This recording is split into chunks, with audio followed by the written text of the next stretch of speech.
What's good, y'all? We got a video here by The Flight Mike. The NBA is finished.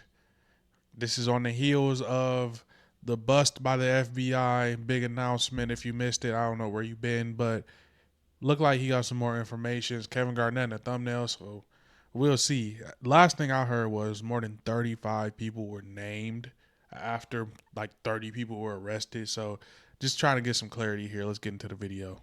Rules, we all know the letter of the law. Innocent till proven guilty. But usually when the FBI has something, they have you. All these guys knew what was at stake. A shame that they put themselves and put the NBA in this position. Remember when I told you about the biggest gambling scandal in modern NBA history? The one where Hall of Fame coach Chauncey Billups and NBA player Terry Rozier got arrested by the FBI? Well, it gets so much worse. And I mean so much worse. Since we dropped that video, the FBI director himself has fired back at critics. We've gotten our hands on the actual federal indictment with details that are absolutely insane, and new information has come out suggesting the NBA knew about this for over a year and did nothing. We're talking about a potential cover-up at the highest levels of professional basketball. So is is Adam Silver in trouble too if they knew about it? Well, they had to know something was going on because this is the third time I'm hearing about a player because they investigated Jontay Porter. That was the big one. We knew what he was doing. Then came Terry Rozier, or it was around. It kind of get blurry around the timeline, but after that, we got Malik Beasley. That's who I was thinking of. Malik Beasley at the end of last year, and then he got cleared. So obviously they knew something was going on. So Adam Silver, you got some splaining to do, buddy. And here's the thing that nobody's talking about. When Chauncey Billups was arrested, he was wearing a brown Klutch sports hoodie. You know, the agency founded by LeBron James and Rich Paul. The same LeBron James whose name is all over this indictment because his former teammate Damon Jones was allegedly selling insider information about him. So real quick, this video is sponsored by Prize Picks. I know he playing. That shit just went completely over my head that he said this video is sponsored by Prize Figs.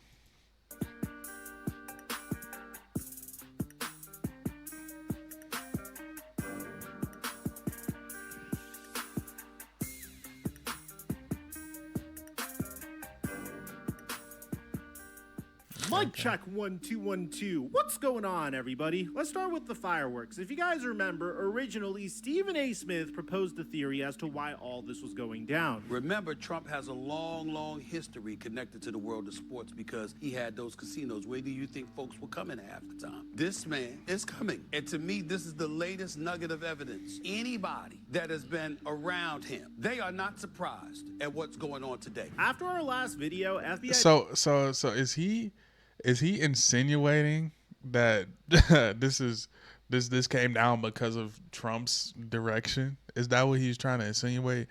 Correct me if I'm wrong, but that's what I just picked up from that. He's talking about this is not if you've been around him, you should know, but Stephen A. blasted by FBI director after Trump claim an NBA gambling scandal. Sorry. What do you say? Director Kash Patel went on Fox News and absolutely destroyed Stephen A. Smith's theory that this investigation was politically motivated revenge from President Trump against the NBA. That may be the single dumbest thing I've ever heard out of anyone in modern history. Now, Patel didn't stop there. It's right up there with Adam Schiff. We arrest people for crimes. This is the director of the FBI personally responding to an ESPN commentator. When was the last time that's ever happened? The fact that... Well, we know Stephen A. Smith been getting a little bit more political with his YouTube channel. Like, he talking about things that are outside of sports. But so I get it. Like the internet and the mainstream media is getting a little bit closer. And somebody as big as Stephen A. Smith, you can't ignore that if he's making a claim about the president and the government, because he talking about the work you're doing. Now he's talking about what you got going on. So he's like, no. We doing our jobs regardless of what you think you know.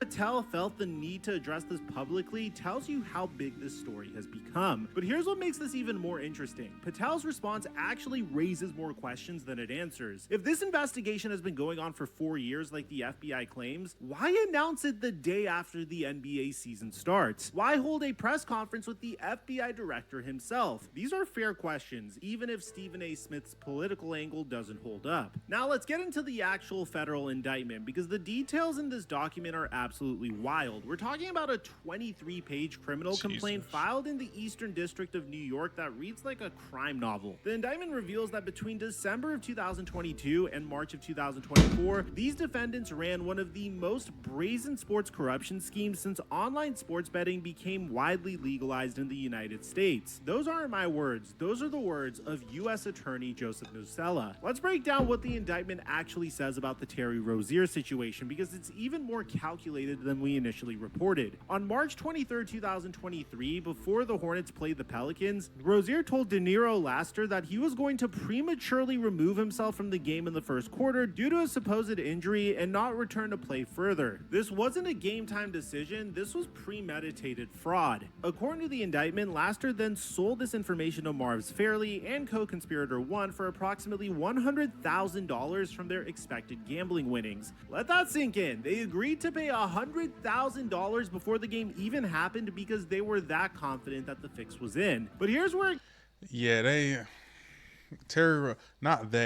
but Terry Rozier specifically is finished. It's over with by Terry Rozier. There's little to no, and Shaq said guilty till proven innocent. Yes, by all intents and purposes and by all means of the law, yeah, he's innocent until proven guilty. But how did he get cleared in the first place by the NBA? Because this seemed like cut and dry. There's no blurriness in what he was doing. I don't see very much any of the benefit of the doubt, especially if this was coming out, unless somebody is straight up framing him and using his name and using information. There's no, unless it's somebody else, there's no way that this man is gonna touch an NBA court again. And I don't know how he's gonna dodge jail time, to be quite honest. But he's finished. Gets coordinated. Fairley then passed the information to Shane Hennon, who marshaled an entire network of people to place bets. The indictment lists specific co-conspirators and the exact amounts they bet. Co-conspirator 2 placed approximately $107,000 in bets on Rozier's unders. Timothy McCormack and Long 5 Fam placed approximately $41,000 in bets. Co-conspirator 3 placed approximately $20,000. Co-conspirator 4 placed approximately $17,000. Co-conspirator 5 placed approximately $12,500. All of this happened before the game started. The indictment reveals that sportsbooks flagged the suspicious activity immediately, including 30 wagers in 46 minutes from one professional. And the thing about it is, they was so strategic in how they was doing it that it looks planned. Cause how are y'all that tough on Terry Rozier's under? How are y'all that dialed in on Terry Rozier's under? Like that is red. That's the biggest reddest flag ever. That much bread on him. I don't know the exact numbers of how many bets get placed on which player's under, but that amount of money on one player on one single solitary night and he gets hurt. Oh yeah, man. They flagged y'all beforehand. These books ain't playing about this money. They is up there trying to build hotels and keep on adding casinos to Vegas. They not finna play with y'all about this money, man. Like what did y'all think? What did y'all think was gonna happen? Y'all wasn't even trying to be slick about it. Y'all just straight up tried to clear house right away. It wasn't even like a slow couple games here and there. Y'all went all in on one game. It looked like, and we know it was more than one game with players. So this is insane work.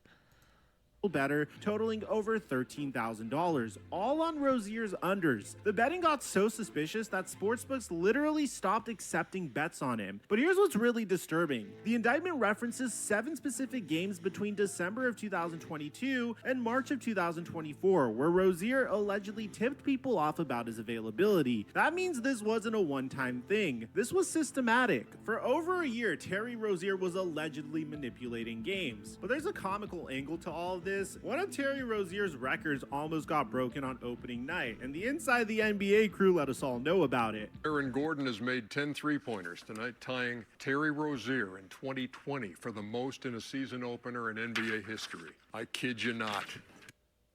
Now here's where the scandal becomes a cover-up. ESPN analyst Brian Windhorst dropped a bombshell. The sportsbooks caught it. They told the NBA right away, and guess what? The NBA, Rozier didn't play the rest of the season, and he had faked the injury, so it wasn't because of the injury. The NBA pulled him. Wait, what? The NBA... So did they pull him to investigate him? or what? Because... pulled him? If the NBA knew about this back in March of 2023 and pulled Terry Rozier from playing, why did they publicly clear him? Why did they tell us there was no more? That's what I'm saying. This why it looks so bad on Adam Silver.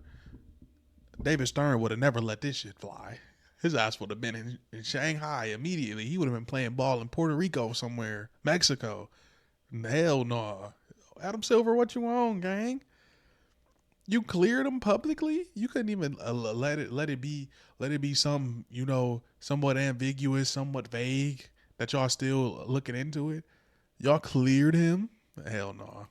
Or wrongdoing. Another reporter elaborated, the NBA knew about the illegal gambling scheme and tried to sweep it under the rug by preventing Rozier from playing for the rest of the season without publicly disclosing the reason. This allowed Rozier to continue receiving his salary and avoid public scrutiny while the investigation was ongoing. Think about what this means. The Charlotte Hornets and the Miami Heat, who by the way traded for Rozier after the NBA allegedly knew about this, were operating with incomplete information. The fans buying tickets had no idea. The people betting on games had no idea. The Miami Heat had no idea. And Terry Rozier kept collecting his massive salary. One analyst put it perfectly. This is how bad the Rozier situation is. The NBA was alerted to suspicious activity involving Rozier on the night it happened. The Miami Heat were unaware of any suspicious investigation involving Rozier. The NBA felt no obligations to tell the Heat and other teams not to trade for Rozier. Oh yeah, they about to get on the Hornets' ass.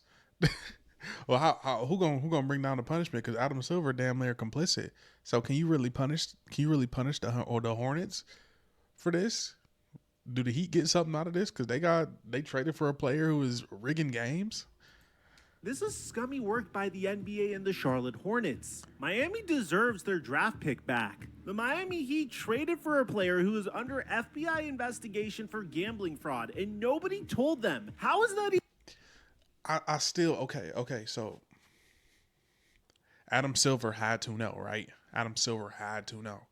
So with Adam Silver knowing that he was under investigation, being the commissioner, how in good faith did he let the Charlotte Hornets go through with this trade? Like, I don't know if the Hornets could get off scot-free per se, but the Heat for sure should get something for out of this situation, because they got screwed and not being like alerted of him being under investigation. Did the Miami Heat know that he was under investigation?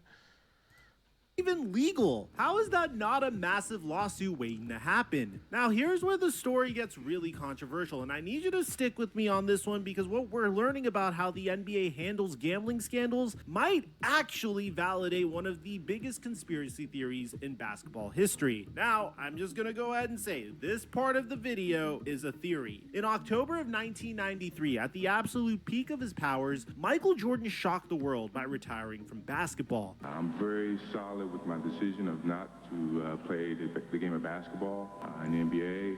He was 30 years old. He had just won his third consecutive NBA championship. He was the most dominant player on the planet, and he had a knack for how competitive he was, and he just walked away. The official story was that his father's murder had devastated him, and he'd lost his love for the game. But almost immediately, rumors started circulating about the real reason: gambling debts and a secret suspension from the NBA. The evidence that fueled this theory was compelling. Jordan had well-documented gambling issues. He was investigated by the NBA for gambling large sums in Atlantic City casinos during the 1993 playoffs. A $57,000 check he wrote to a convicted drug dealer for a golf bet became public. His name appeared in court documents related to a murder investigation involving a golf course manager he'd allegedly owed $1.2 million to in gambling debts. And then suddenly, he retired. Not traded, not a gradual decline, just done at age 30 in his prime. The theory had always been that Commissioner David Stern gave Jordan an ultimatum: accept a secret suspension for gambling violations or face a public lifetime ban that would destroy the NBA's brand. Jordan chose the secret suspension and called it a retirement. He tried baseball for 2 years, the length of the supposed suspension, and then miraculously returned in 1995 with his love for the game restored. And now with this current scandal, people are connecting the dots. So I just gave David Stern props. I gave David Stern props for, putting the hammer down on players when it was needed to protect the league. Even though, I ain't by no means about David Stern's stand, but you just as bad as Adam Silver in my eyes, if it's true. If it's true, God rest his soul. If it's true that this was some kind of secret suspension so y'all can save the league, Adam Silver, you might have to get in your David Stern bag again, like I just referred to earlier, because I don't know, bro. Everybody gonna be skeptical on the league anytime somebody have a bad game. So I expect to see some hooping. I might put a bet in tonight. About it. We know that the NBA was willing to cover up Rozier's gambling violations, pulling him from games privately while clearing him publicly. The NBA allowed a team to trade for a player under FBI investigation without... That's the insane portion of it. Okay, it was one thing to sit him down, right? Malik Beasley him, he got to be off the team, so on and so forth. But allowing another team to acquire him is wicked. It's wicked. I sound like a broken record, but that's fucked up.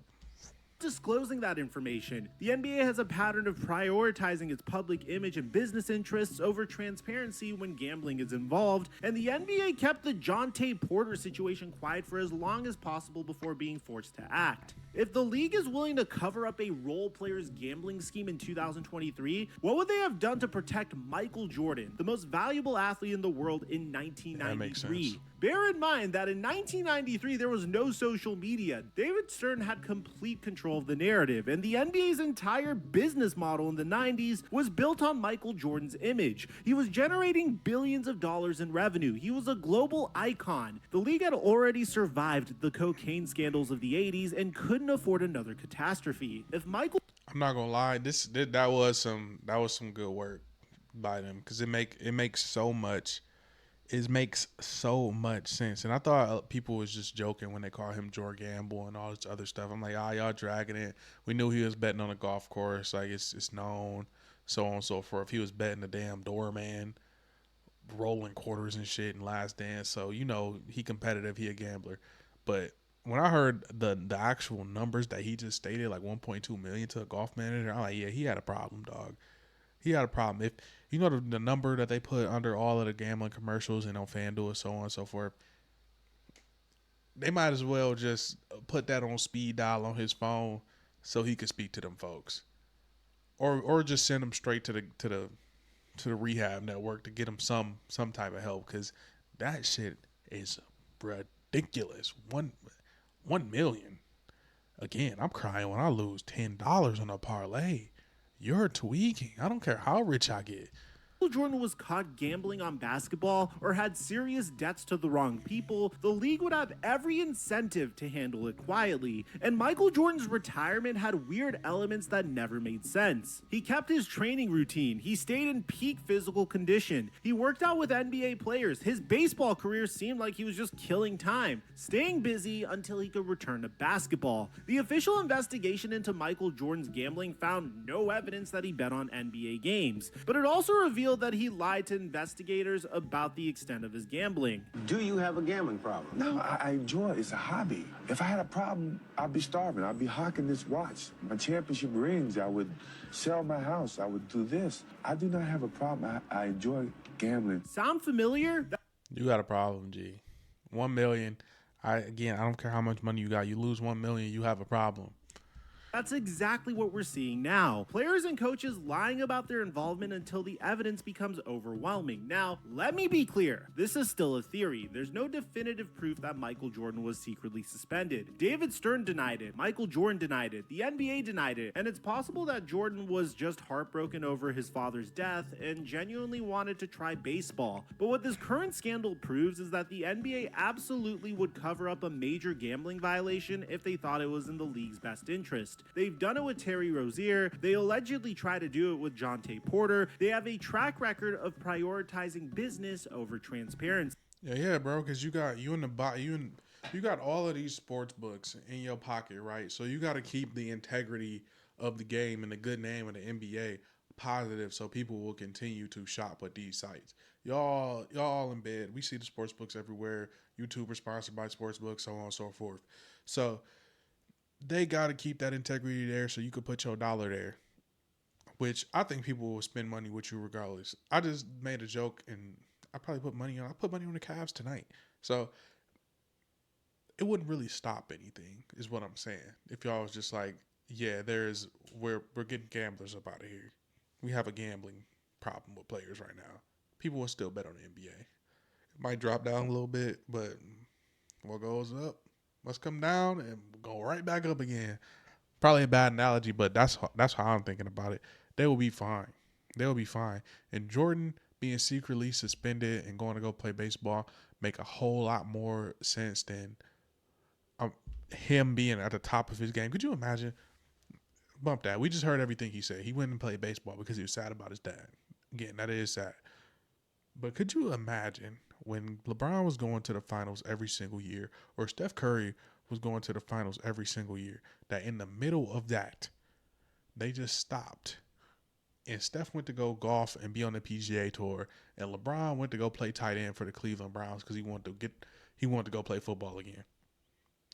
Could you imagine how we would be talking about them now, especially in the social media age? What the hell are you doing? What the hell? I'm pretty sure it was a lot of people that reacted like that at the time. Hell, I wasn't live during the time, so I don't know how people was talking about it real time, but that had to be an insane thing to witness. Like Shea in the next 2-3 years. Jokic was just really went back home and raced horses for 3 years and then came back, or a year or two, came back and won another MVP. No, bruh. So the question isn't, would the NBA lie about a gambling suspension? We know they would. The question is, did they do it with Michael Jordan? And in light of everything that we're learning, that theory proves to be more plausible than it did a month ago.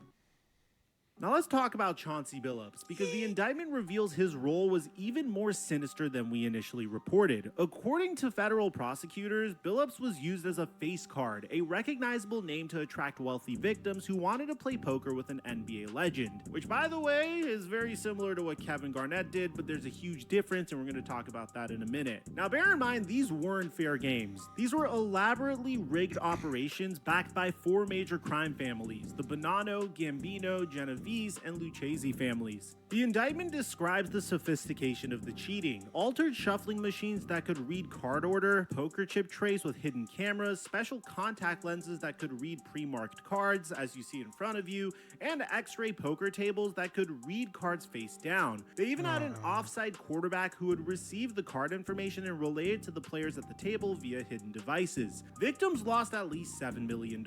One person lost $1.8 million in these rigged games. But here's the detail that's got social media exploding. When Billups was arrested, he was wearing a Klutch Sports hoodie. For those of you guys who don't know, Klutch Sports is the agency founded by LeBron James and Rich Paul. They represent some of the biggest names in basketball. One person on X said it perfectly. Chauncey Billups wore a Dookie Brown Klutch Sports hoodie to his federal court appearance. This is a bat signal for LeBron and Klutch Sports. Chauncey is telling them, y'all better get me out of here or I'm snitching. Now, that could just be a theory as well. Is Billups sending a message? Is he saying, I know things about your organization and you better help me? Because that's certainly what it looks like. And given that Damon Jones, who's also charged in this case, was allegedly selling insider information about LeBron James, this connection becomes even more interesting. Let's dig deeper into the Damon Jones situation because the indictment reveals that LeBron James was completely betrayed by someone he trusted. The indictment describes Jones as an unofficial assistant coach on the Los Angeles Lakers during the 2022-23 season, who had access to non-public information, including medical information that had not been released to the public. Here's the specific incident that's in the federal indictment. On February 9th, 2023, 2 days after LeBron broke Kareem's all-time scoring record, Jones texted co-conspirator 9, get a big bet on Milwaukee tonight before the information is out. Player 3 is out tonight. Bet enough so D. Jones can eat now. Player 3 is LeBron James. The indictment confirms that at the time, Jones provided this non-public information about Player 3 to co-conspirator 9, and Player 3 was not ruled out on the NBA's injury report for the February 9th game. The indictment So I want to know how they think it could fall on LeBron. Because again, the NBA did come out and say LeBron James was cleared of all wrongdoing. So we know he probably fried too, but I don't think the NBA could take losing potentially, depending on who you are, the second or greatest player ever. Like 1 and 2 being compared and roped into a gambling circuit. Like LeBron and Jordan. Hey, that would be wicked, man. mentions another incident on January 15, 2024, where Jones claimed he learned from the Lakers trainer that another top Lakers player was injured and would play limited minutes. Jones sold this information for $2,500 to Marv's Fairley, who then placed a $100,000 bet on the Lakers. Think about the violation of trust here. These trainers, these coaches, these support staff, they have access to the most private medical information about players. They know about injuries before anybody else. They know about family issues, about personal struggles, about everything. And someone was selling that information to gamblers. Now here's where things get interesting. The indictment mentions co-conspirator 8, which is described as a resident of Oregon. Co-conspirator 8 was an NBA player from approximately 1997 through 2014, and an NBA coach since at least 2021. Who's an NBA coach in Oregon who played from 1997 through 2014? Chauncey. Well, that description matches Chauncey Billups perfectly. He's the Portland Trail Blazers head coach. He played from 1997 to 2014, and he lives in Oregon. The indictment details how co-conspirator 8 provided Eric Ernest with insider information about the Portland Trail Blazers tanking games and sitting star players before that information was public. Ernest then sold that information to Marv's Fairley, who placed massive bets against the Portland Trail Blazers. On March 24, I mean, the Lakers weren't damning, but you could fade the Portland Trail Blazers ain't one really winning shit, so you could fade the Blazers pretty often, bro. So I find this one in a gambler perspective, like, yeah, okay, like Scoot Henderson not playing, Deron Sharp not playing, you know, XYZ player not got this going on. He's sitting him. Anthony Simmons not doing so. I just the Trailblazers ass is what I'm trying to say, bro. Like, if you was to fade them, is it really that big of a deal? Now the Lakers, yeah, LeBron James ain't playing. Big deal. 2023, the Trailblazers played the Chicago Bulls. According to the indictment, co-conspirator 8 told Ernest before the news was public that several of the Blazers' best players wouldn't be playing. This information allowed Fairley, Hennon, and their network to place over $100,000 in bets against Portland before the injury report was released. If co-conspirator 8 is Chauncey Billups, then he wasn't just involved in rigged poker games. He was allegedly providing inside information about his own team to gamblers. As a head coach, That's a level of corruption that's almost hard to comprehend. And just when you think this story can't get any crazier, there's now multiple reports that indicate that Kevin Garnett was among former NBA players who participated in these private poker games. Okay, so again, it's messed up. It's messed up because was you going to work every day just pretending, or was you really trying to coach? Like, what percentage of real coaching was you doing compared to how much rigging you was doing to these games and information you was giving out? Like, was you still coaching your heart out and saying, yeah, well, I'm gonna do this, but I gotta still coach this game a certain type of way, but just know that at these points this player ain't gonna be in, and this point this player not gonna be in. At that point, it's like, what the hell? Why even go? Why?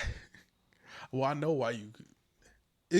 I'm questioning all of the motivations to want to coach. Did you get into coaching just to rig games, or was you previously doing this and they approached you after the poker games to give you, hey, you want to make a little extra money on the side about these games? Like, why risk that? Because I feel like you could have recovered from the poker games. Like, I think Kevin Garnett could recover from the poker games, given that he not technically involved in playing in the NBA no more. I know he be on TV sometime, but it's madness. I don't get it. I don't get it. KG is a Hall of Famer, one of the greatest players of all time. Without a doubt, a top 3 power forward of all time. And you can make a very reasonable argument that he is one of the top power forwards in NBA history at his peak. He was allegedly playing in poker games that were part of this investigation called Operation Royal Flush. Now, to be clear, we don't know if Garnett knew that these games were rigged. The indictment describes how these games used celebrity face cards to attract wealthy victims. Garnett might have been used the same way, not knowing that other players at the table were cheating. But even if Garnett was innocent, even if he was just playing poker and didn't know about the cheating, his involvement shows how deep into the NBA culture this operation went. These weren't fringe players or retired journeymen. We're talking about Hall of Famers, current coaches, active players, and legends of the game. The indictment also confirms that the Jontay Porter case, which we thought was an isolated incident last year, was actually part of this larger network. Federal prosecutors revealed that Porter was actually threatened to participate in the gambling scheme because of his gambling debts. He wasn't just corrupted by greed, he was in over his head with organized crime, and they forced him to manipulate games. And here's the connection. Long 5 fam, who was involved in the Porter scheme, also provided information to Shane Hennon for the Rozier bets. Same network, same operation, same criminal enterprise. The indictment shows how Hennon received information from fam about Porter's plan to exit games early, then shared it with Marv's Fairley, and together they coordinated bets across their entire network. Hennon conducted multiple transfers via peer-to-peer mobile payment. I'm sorry for pausing in the middle of that, but that makes so much more sense as to, on top of him being a two-way player without a guaranteed contract, that was like, okay, yeah, you could see why he would risk his NBA career because nothing is guaranteed. But him risking the money, because he not getting Terry Rozier money, him risking that money to pay off debts that he previously had because he was using his two-way contract money and going in debt from that. Because even the Malik Beasley case is crazy because they said he was living check to check, and I'm just like, man. Now, given if you mess over that amount of wealth trying to maintain your lifestyle, that's on you for how you manage your money. So I can't feel too bad, but it's just like, dog, we gotta be smarter, man. Platforms to promote the scheme and distribute the proceeds of such wagers. This wasn't amateur hour. This was an organized criminal operation with sophisticated money laundering, multiple networks of bettors, and connections that ran from professional gamblers to NBA coaches to organized crime families. But here's the craziest part. The NBA knew about all of this. Let's take a zoom out and look at the timeline. On March 23, 2023, Rozier leaves a game early. Sportsbooks immediately flag suspicious betting. In March of 2023, 2023, the NBA allegedly pulls Rozier from playing the rest of the season. In the summer of 2023, the NBA investigates Rozier and publicly clears him of wrongdoing. In February of 2024, the Miami Heat trade for Rozier, apparently unaware of any investigation. In April of 2024, Jontay Porter is banned for life for a similar scheme. And then in October of 2025, the FBI arrests Rozier, Billups, and 32 others. So the NBA knew in March of 2023 that something was wrong with Rozier. They knew sportsbooks had flagged his betting patterns. They knew he left a game early under suspicious circumstances, and they publicly cleared him, allowed him to be traded, and said nothing. Wendy's comments hit hard. The sports books caught the irregular betting on Terry Rozier the day it happened, the morning it happened. They told the NBA right away, and guess what? The NBA pulled him. The NBA at some point is going to have to explain why Terry Rozier was allowed to keep playing. Commissioner Adam Silver had built his reputation on transparency and integrity. He was the first major sports commissioner to advocate for legalized sports betting, arguing that it would create oversight and catch corruption. But when that oversight worked exactly as intended and caught one of his players, the league allegedly covered it up. Terry Rozier was allowed to keep playing after an NBA investigation ruled that there was no NBA rules violated. So what happened was, because bets were placed through legal betting companies, they picked up aberrational behavior around a particular game in March of 23. That was brought to our attention by the regulators and the betting companies. We then looked into that situation. We frankly couldn't find anything, and we ultimately concluded that there was insufficient evidence despite... That is the evidence, Adam. That is the evidence. The game that he checks out early, I don't think this is rocket science. The game that he checks out early, you can see a spike. If they was to show you a graph, I'm sure they could take it. They could slap a graph in Excel with all of his data, and games played, so on and so forth, and bets. Put them together, and show you this super peak on when he played that game and how many bets was put on his under compared to the other ones, and show you how much bread was put on that particular game compared to all of the other games, and match them up. It's not that hard. I have a hard time believing that they couldn't find anything, or even just at the sight of that, smack his hand and say, yeah, bro, which we seen they did sit him down, but allowing him to be traded is the killer for me. It's inexcusable. That operational behavior. According to the indictment, Billups and Rozier are both charged with conspiracy to commit wire fraud and conspiracy to commit money laundering. Wire fraud carries a maximum sentence of 20 years in prison. Money laundering can add another 20 years. The indictment also includes forfeiture allegations. The government wants to seize any property, real or personal, constituting or derived from proceeds obtained directly or indirectly from these crimes. Rozier posted his $6 million Florida property as collateral and was released from custody. He walked out of court in handcuffs and shackles wearing a Charlotte Hornets hoodie, an image that's now iconic. Billups was arraigned in Portland. Damon Jones was arrested in Las Vegas. All three are on immediate leave from the NBA. But remember what Commissioner Tisch said. As the NBA season tips off, his career is already benched, not for injury, but for integrity. And here's what really keeps me up at night. Hey, why she low-key trying to drop bars in a press conference though? Like they be trying to get a little mixtape intro off them, bro. Somebody, one of the editors, one of the dudes who be rapping.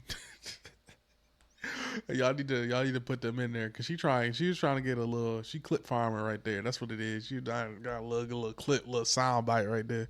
About this story. Who else is involved? The indictment mentions 9 unnamed co-conspirators. Co-conspirator 1 is described as at times an NBA player who's a resident of Florida. Who is that? Co-conspirator 8 appears to be Chauncey Billups based on the description. Who are the other 7? The FBI says this investigation is ongoing. They arrested 34 people, but 13 of those are members of organized crime families. That leaves 21 people connected to sports betting, NBA information, and this fraudulent scheme. We know about Rozier, Billups, Jones, Laster, Hennon, Fairley, Ernest, and Jontay Porter. That's 8. Where are the other 13? And here's the really scary question. How many games were affected that we don't know about? The indictment references 7 specific games involving Rozier between December of 2022 and March of 2024. It mentions the Portland Trailblazers games, it mentions the Lakers games, it mentions the Raptors games with Jontay Porter, but those are just the ones where the FBI had enough evidence to include in the indictment. How many other games had suspicious betting patterns that didn't quite reach the threshold for prosecution? How many other players were tipping off information to friends and family? How many other coaches were selling insider information? Every weird rotation decision, every unexpected injury, every bizarre coaching choice over the past few years, we're all gonna look at those differently now. I need to see what the Mavericks was on when they traded Luka. That had to be something. I need to know why they traded him to the Lakers. That had to be a lost bet. I'm looking at everything sideways now, cause that ain't make no damn sense. They got Cooper Flag. Yeah, bro. Nah, I'm questioning that.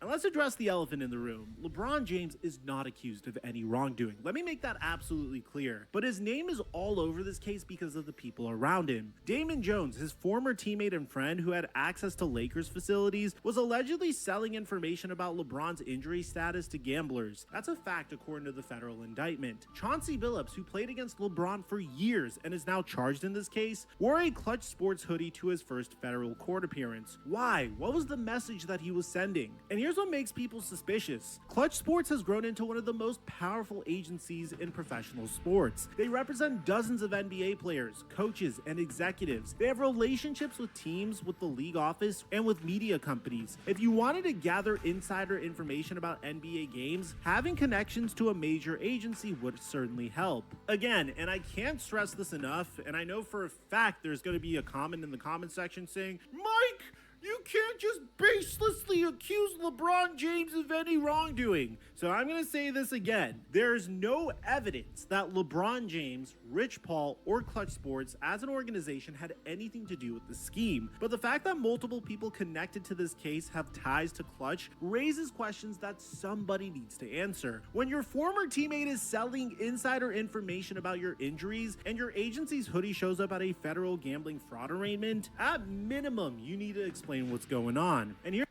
I mean, it's still the same thing though. He talk about Klutch like as if LeBron is running it day to day as the season's going on.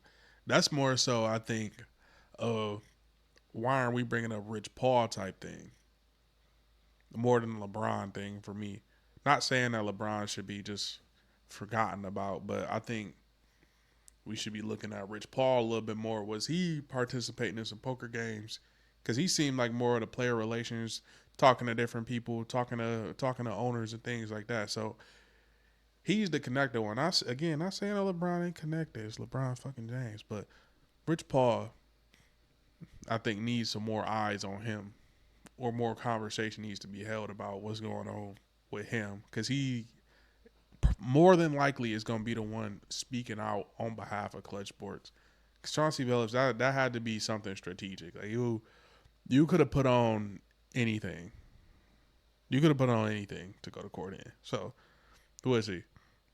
Here's the uncomfortable truth. This scandal doesn't happen without legalized sports betting creating the financial incentives for this level of corruption. Think about it. Before 2018, when sports betting was illegal in most states, these schemes existed, but they were harder to execute and the payouts were smaller. Now, you can bet hundreds of thousands of dollars on prop bets about whether a player will score 20 points. You can bet on minutes played, on three-pointers made, and every conceivable statistical outcome. The betting companies, DraftKings, FanDuel, BetMGM, and others are official partners of the NBA. They're sponsoring broadcasts. They're advertising during games. They're integrated into the sport. The league itself profits directly from gambling now. Hell, sometimes when I go online and watch my favorite YouTuber, he's shoveling gambling down my throat. It personally makes me sick.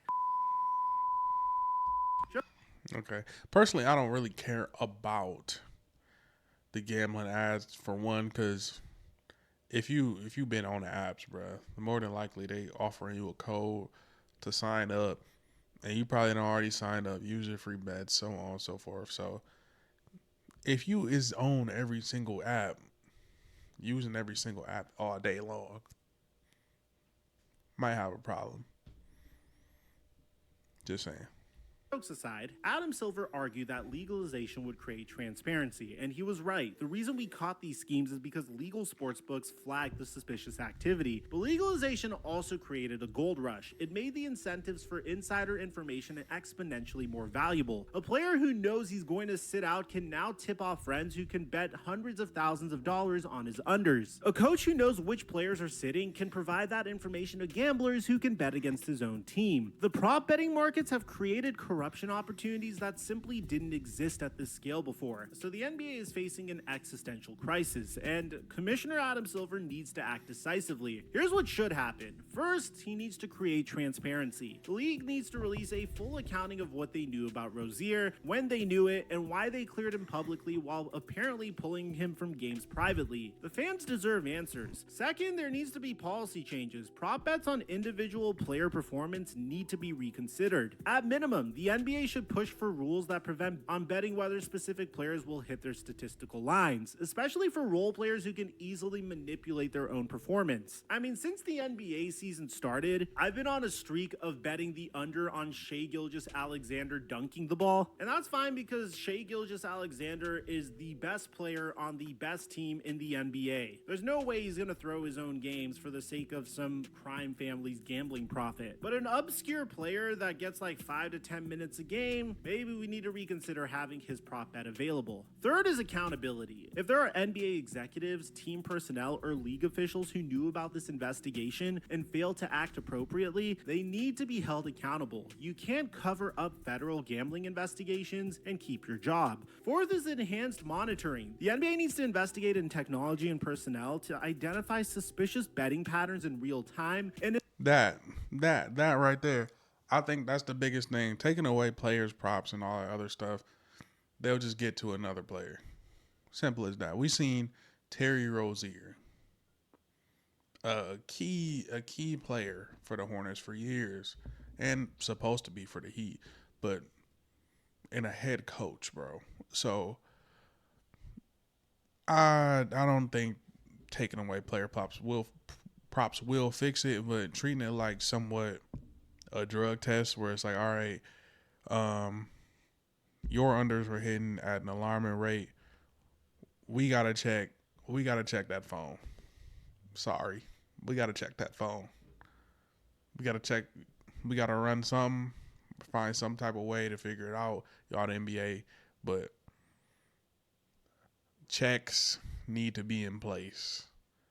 If something suspicious is going on, or the books have every right to cap something or max something out. If there's a bunch of bets coming in, hey, they might just have to pull it out on it. Everybody got to take the L. Because, man, they be capping people out sometimes. I seen it. Got some friends that put a lot of money on a lot of games. So sometimes they cap people out. So maybe that got to be it. They put a max on something. So people feel less froggy to put $100,000 on an under. Investigate them immediately, not months later, not after clearing players publicly, but immediately. And finally, real consequences. If these allegations are proven true, lifetime bans need to be swift and permanent, not just for players like Jontay Porter, but for coaches like Chauncey Billups, for support staff like Damon Jones, for anyone who betrayed the integrity of the game. Because here's the reality. Gambling is now legal. It's now integrated into sports, and it's not going away. The only question is whether professional sports can maintain integrity in this new environment, or whether every game becomes suspect. So here we are, a Hall of Fame coach allegedly running rigged poker games for the mob, an NBA player allegedly faking injuries so his friends could win prop bets, a former player allegedly selling LeBron James's medical information to gamblers, an entire network spanning across multiple states, involving dozens of people connected to organized crime families, and operating for years right under the NBA's nose. And the most disturbing part is the NBA apparently knew about at least part of this for over a year and did nothing. They cleared players publicly who they were investigating privately. And that's the thing. They didn't have to say that he was cleared. They could have just said that it's ongoing. It's ongoing because now you got to save face and be like, yeah, they're on immediate leave. or mysteriously. So I don't know. It's being transparent and upfront is the best option. I don't see why they thought it would benefit them by saying they would clear him. I just don't see how that would help anything. They allowed teams to trade for players who were under FBI investigation. They prioritized public relations over integrity. And now we're left wondering, if they covered up Terry Rozier's gambling scheme in 2023, what else have they covered up? Does this validate the Michael Jordan suspicion? Yeah, I'm skeptical on this one. This is the biggest one, the Michael Jordan thing. I'm not a big conspiracy theory guy, but it's making a whole lot of sense. The dots is connecting, but that's been the video. We got some more information, some more names have been dropped, some theories have been dropped. I think he did provide some useful solutions that, yeah, players do need to get investigated immediately if this suspicious activity is going on. But, yeah, man, gambling ain't going nowhere. Taking player props away is not going to change anything. People will just find another way to manipulate it or give information out. What are you going to do about injuries and all these other things that people could get to before they happen? What, classify it, not drop it, let people bet on it anyway, even if a player hurt like that? Or what they could do is, if they giving it directly to the sports books, if you bet on that player, just have fair play in place and take that leg away and refund people their money and let them find out that way. Yeah, people will be pissed, but less people will be pissed having their money rather than losing all of their money. But without further ado, man, that's been a video. Good video by Flight Mike. I'm going to get us up out of here. Cool.